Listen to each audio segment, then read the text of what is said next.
Lonikand police स्टेशनच्या हद्दीमध्ये तुळापूर परिसरामध्ये इथं एक मध्यरात्री एक पार्टी सुरू आहे आणि ती परमिशन शिवाय आहे, अवैध पद्धतीने आहे अशी माहिती पोलिसांना मिळाली होती.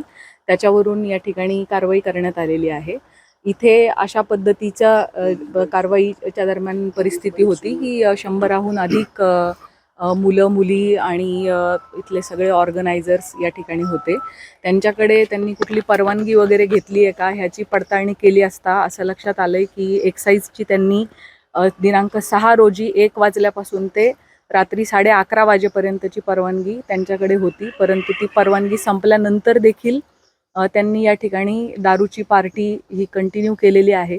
त्याच्यामध्ये काही इसम हे वयवर्ष 21च्या आतले असण्याची संभावना वाटते. आम्ही त्याची तपासणी करून घेत आहोत आणि या प्रकरणी हा व्हेन्यू ज्यांनी उपलब्ध करून दिलेला आहे त्यांचा त्याच्यात काय रोल आहे, त्यांनी अशा रीतीने 11:30 पर्यंतची परवानगी असताना पुढेही चालू आहे पार्टी ह्याची त्यांना कल्पना असतानाही त्यांनी ती सुरू ठेवली आहे का ह्याची पडताळणी सुरू आहे. ऑर्गनायझर्सनी याच्यामध्ये त्यांना दिलेल्या परवानगीचा भंग केलेला आहे. त्याच पद्धतीने जे मोठ्या प्रमाणात लिकर इथं सापडलेलं आहे, लाखांमध्ये त्याची किंमत आहे. एक्झॅक्ट कॉस्ट आता एक्साईजकडून आम्ही काढून घेत आहोत.